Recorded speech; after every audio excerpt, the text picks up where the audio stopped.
This episode is brought to you by EA Sports NHL 23. The ice is wide open and good times await in NHL 23. New gameplay strats let you run on-ice tactics like never before. Customize your players, teams, and tournaments for the richest online multiplayer experiences yet. And now with mixed women's and men's lineups in Hockey Ultimate Team, we're all ready to play. So grab your friends, gear up, and make history in NHL 23. Search NHL 23 to find out more.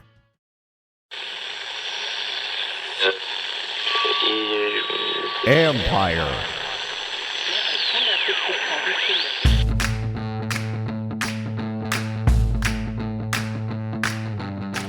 Hello and welcome to my podcast. Do me a favor, subscribe to the John Con Report wherever you get your podcast. You're watching on YouTube, like button, subscribe button. You can find us there as part of Empire Media. That's A-M-P-I-R-E. Always much appreciated whenever you tune in. And also check out on Empire the college football preview show, Between the Hashes, by my son Matthew. Gives really good information to set you up for the big college games every weekend. That's Between the Hashes, already up right now. Check it out. Also, at the start of the hockey season, you have the All's Cap podcast by Steve Wino, AP hockey writer, and former Washington Capital Carl Alsner.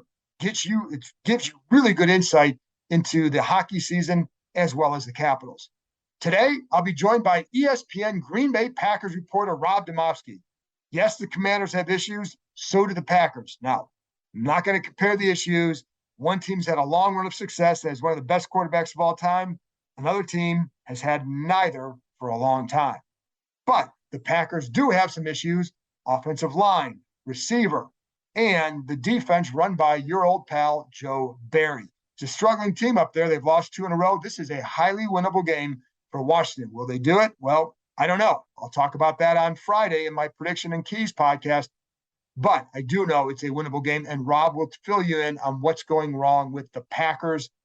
So there you go. But before we get there, I wanted to go over a couple things, starting with what happened Tuesday in New York when Indianapolis owner Jim Irsay said that there is merit to ousting Washington owner Dan Snyder. Highly, highly unusual statement for an owner to make about another owner. I just think it shows where a lot of owners are getting to in their frustration with the situation. A year ago, what you heard mostly was, don't want to set a bad precedent. Don't want to set a bad precedent. I think that sentiment has clearly shifted with a lot of owners.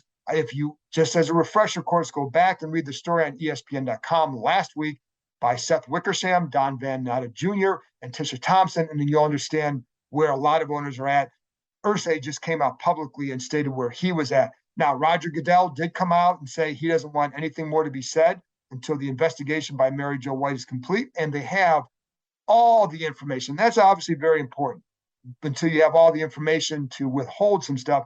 But there is a growing sentiment based on what ESPN has heard, what others have heard, and then Irsay coming out and saying that's certainly a change, and it's certainly worth watching where this goes next. Now, the Snyders and the team did put out a statement, and it says in part that they called it highly inappropriate, but not surprising what Irsay said.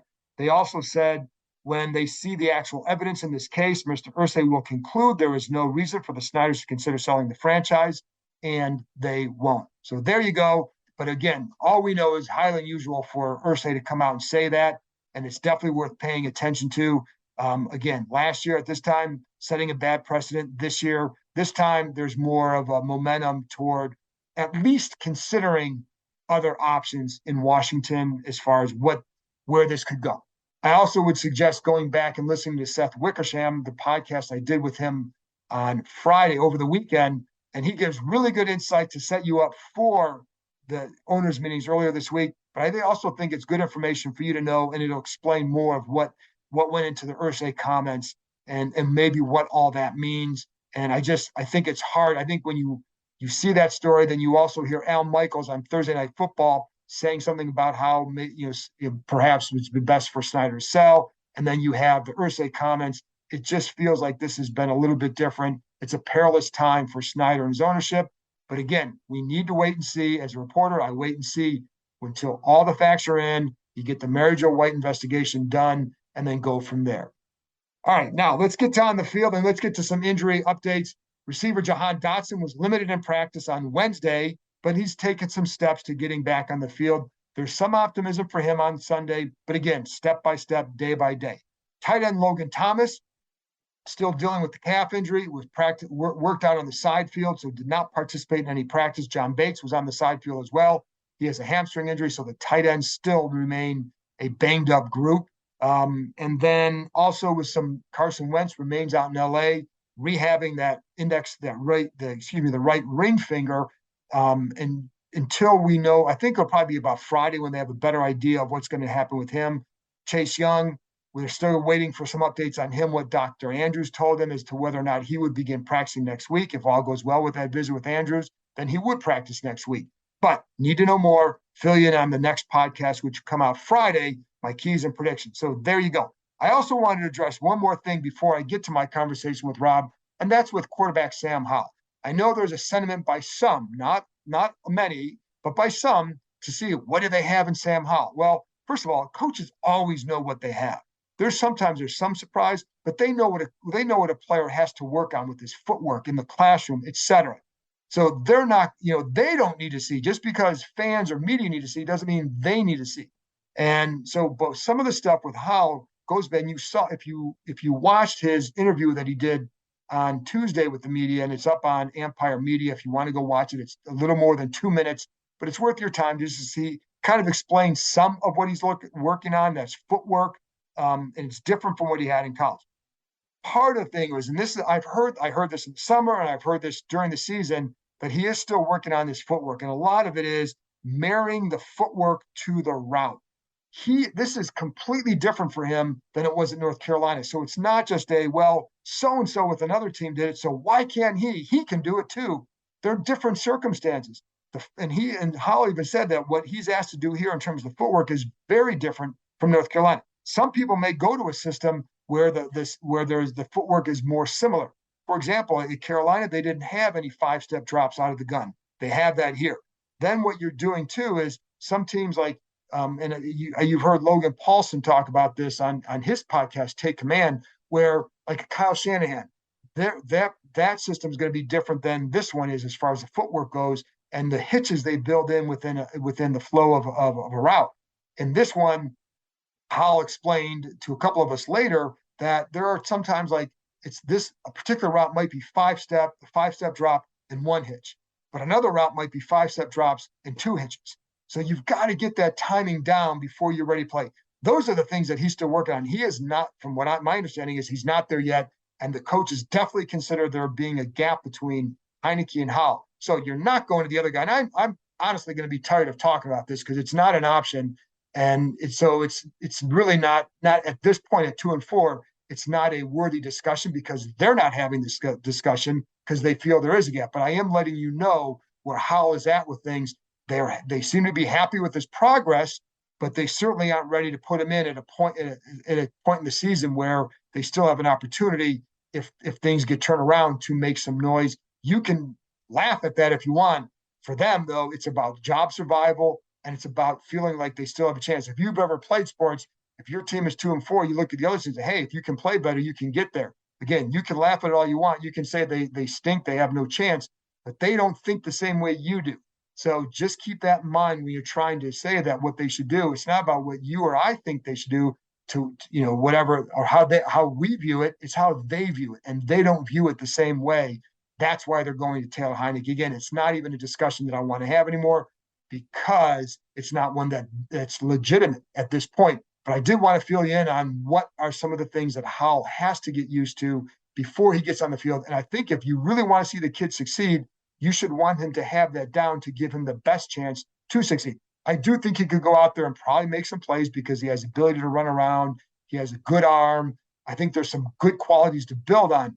But I think to survive, you're going to have to get the other parts down as well. To flourish, to have a good chance. So there you go. Just wanted to give you a little bit about that. And I did tell you I was going to look into some of the things on hot routes and all that and adjustments. And I think I was told by one person, it's a discussion they're still having to build that in, but they need to have this happen because they're getting killed by these zero cover zero blitzes, and you need to have answers. And right now they don't. But it's something I'm going to keep asking other people about because I think it's a big deal because it's hurting them at this point. You need to start providing answers for the quarterback and for the receivers. So there you go. I'll be back just before I get to my conversation with Rob. A reminder, I'll be back on Friday with my keys and predictions to the game. But first, let's fill you in on the Green Bay Packers with my ESPN colleague in Green Bay, Rob Demovsky. This episode is brought to you by Amazon Ads. There is no story without an audience. That's why Amazon Ads connects great brand stories with audiences that are engaged and ready to hear what you have to say. They also help your brand reach them through a variety of streaming services like Freevee. People go there to find premium free entertainment, so you can make deep connections while they stream season after season. Or if you want to be part of a more global hub of culture, Amazon Ads can help build your brand on Twitch. People live stream around the clock, and your brand can join in and become part of their communities. And if you want to make the most of football season, well, Amazon Ads can help with that too. Fans stream games live every week on Thursday Night Football, and Amazon Ads can help get your brand in front of them. So, let your story be heard. Learn more at advertising.amazon.com. This episode is brought to you by State Farm. There are some monthly expenses you just can't get away from, like insurance. You might be looking at your expenses thinking you're going to have to pause on your DIY project, stop collecting vinyl, or even give up your daily coffee fix to have great insurance. Talk about a nightmare. It's a good thing State Farm knows everyone has a budget, and they have a range of options, like insuring your ride and your home with surprisingly great rates on both. With State Farm, you can also personalize your policy, so you get the coverage you need at a price that lets you keep up with your projects, add to your vinyl collection, and continue to enjoy your coffee habits. So forget about giving up what you love to have great insurance. For surprisingly great rates, like a good neighbor, State Farm is there. Call or go to statefarm.com for a quote today. Your kicker's lining up for an onside kick, and the chances of regaining possession are slim. Stakes are high. Tension is higher. Your pulse racing. He kicks and you watch the ball land. Make every play feel this exciting with DraftKings Sportsbook, an official sports betting partner of the NFL, and their unbeatable offers. Right now, new customers can make any $5 NFL bet and get $200 in free bets if your team wins. Check this out. In addition to the usual bets, everyone can boost their winnings with DraftKings stepped-up same-game parlays. To make things even sweeter, you can throw down on stepped-up same-game parlays once per game day all season long. So download the DraftKings Sportsbook app now. Use promo code KEIM, K-E-I-M, to get $200 in free bets if your team wins. Just place a $5 bet on any football game only at DraftKings Sportsbook using code KEIM. Minimum age and eligibility restrictions apply. See show notes for details. All right, Rob, I'm used to talking about this team in a state of disarray or whatever. Why are they struggling? This is a little bit new for the Packers, especially under Matt LaFleur. So in general, what's been going wrong these last couple weeks for the Packers? You know, John, the easy answer is, well, they don't have Devontae Adams. But it goes so much deeper than that in the sense of their offensive line just is completely out of sorts, right? Everybody thought, okay, they're going to get David Bakhtiari and Elton Jenkins back. Whether it's the new position or coming off the ACL, he just hasn't been the same. For a while, Bakhtiari wasn't able to play a full game. You know, he was alternating series. So you got those issues up front. The Jets completely exposed stunts. I mean, it was like the Packers had never seen a twist or a stunt before. It was incredible. They don't have a consistent leading receiver. 6 games, 6 different guys have led them in receiving. And because the passing game has absolutely no deep threat, their 2 best players are probably Aaron Jones and A.J. Dillon, running backs. They can't get them going. So, that's just on the offensive side of the ball, John. Like, that's just the starting point.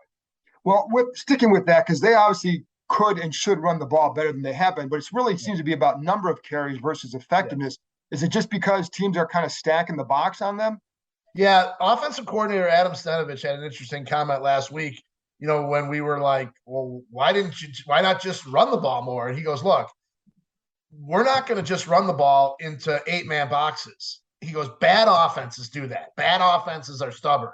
Good offenses don't do that. Well, he's probably right, but right now they're a bad offense doing it the way they're doing it. So John, Rogers said something interesting on the McAfee show. McAfee was trying to stir up, he likes to stir the pot a little bit. Really? He was talking about, I think he was basically trying to say, they need to get the ball to Aaron Jones more. He's trying to get Rodgers to say that. And Rodgers just said, here's how we get him the ball more. We get him the ball more. Like he wasn't, it wasn't necessarily a shot at anybody. The problem is they just haven't been able to do that. And like you look at their offense, he's their most dynamic player, right? His yards per carry is really high. When he catches the ball out of the backfield, he usually makes something happen. They just don't have enough attempts.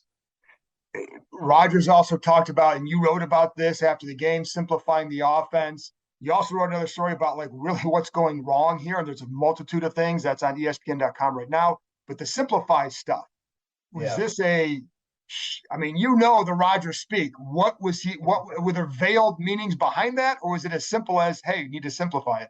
There's always veiled things behind what he says. You almost need a translator, someone who speaks Rodgers' language to figure out what he's trying to say. And look, he's taken little subtle shots at LaFleur this year. I mean, coming out of the London game, he didn't mention LaFleur by name, but he's like, I didn't like some of the messaging that was coming out of from coaches and players about the trip to London. Look, and LaFleur made no secret about he didn't really like the trip. And so, he's taking little shots there. I don't think this is this isn't Rodgers trying to start a mutiny at all.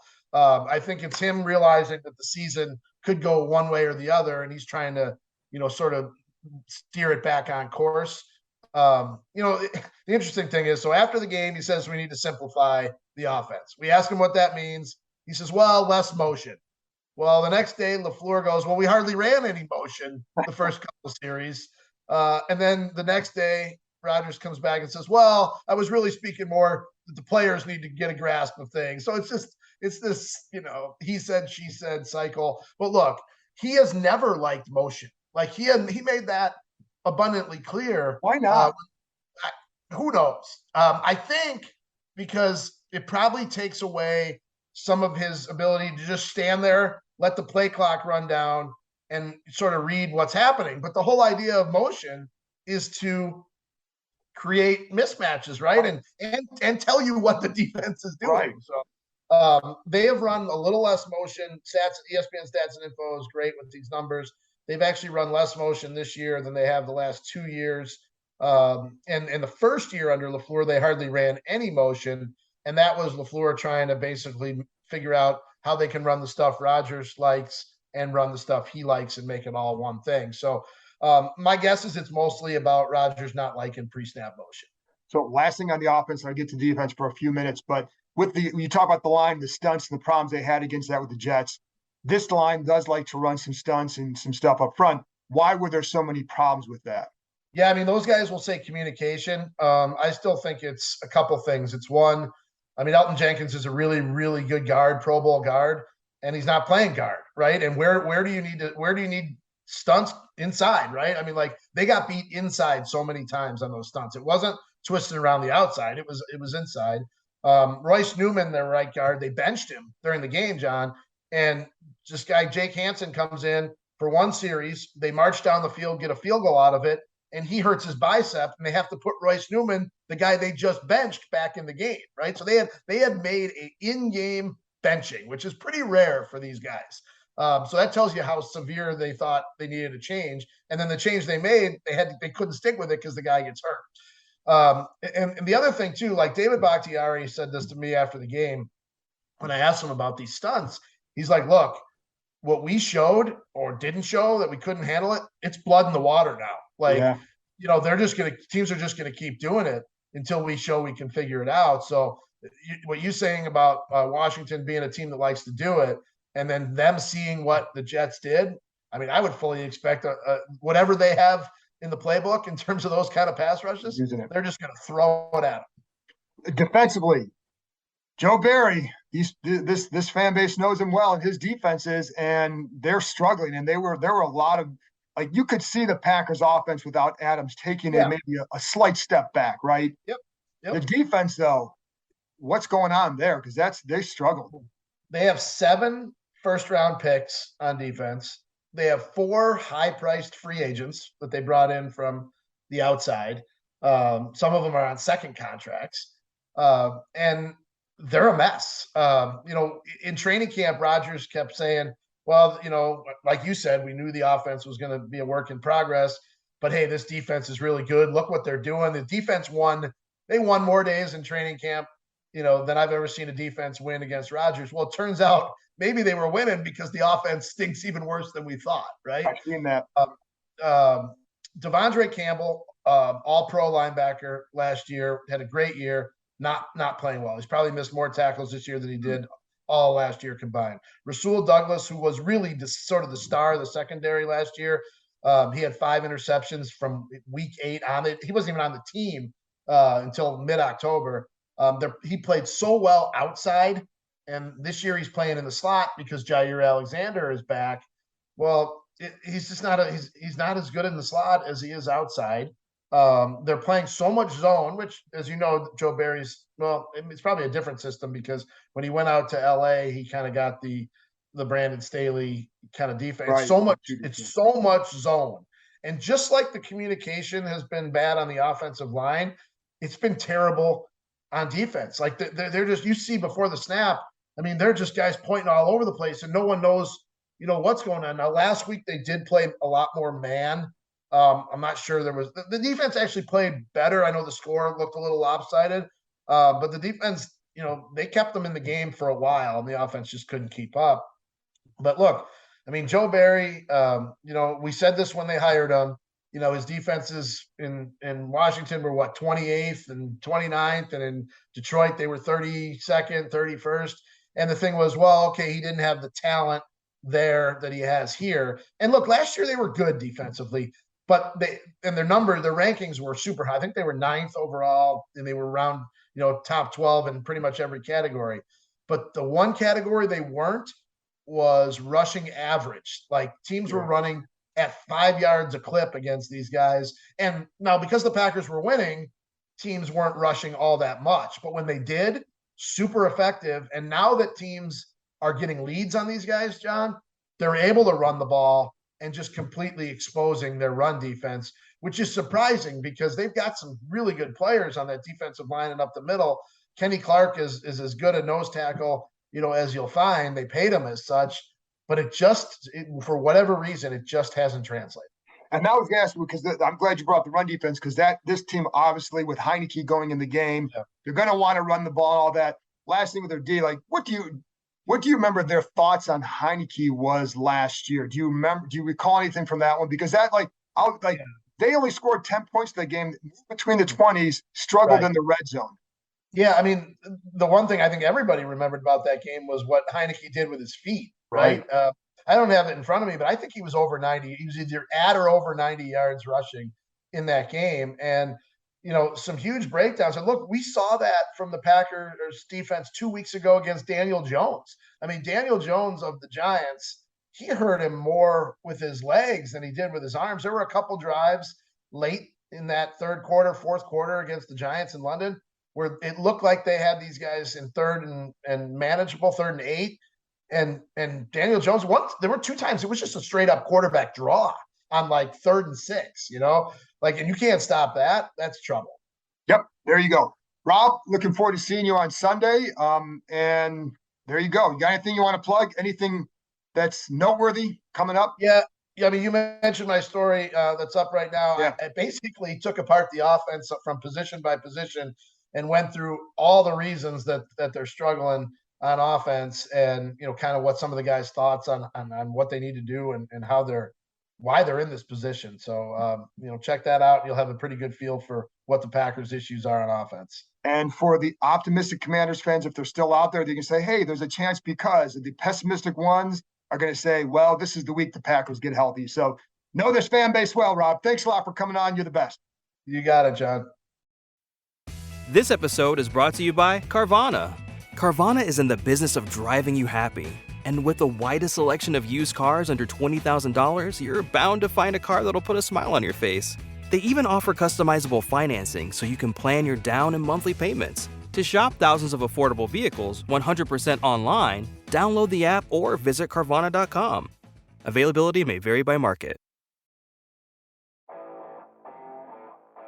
That's it for this episode. Thanks to Rob for joining me, and thank you, as always, for listening. I'll be back on Friday with my keys to the game and a prediction. I'll talk to you next time.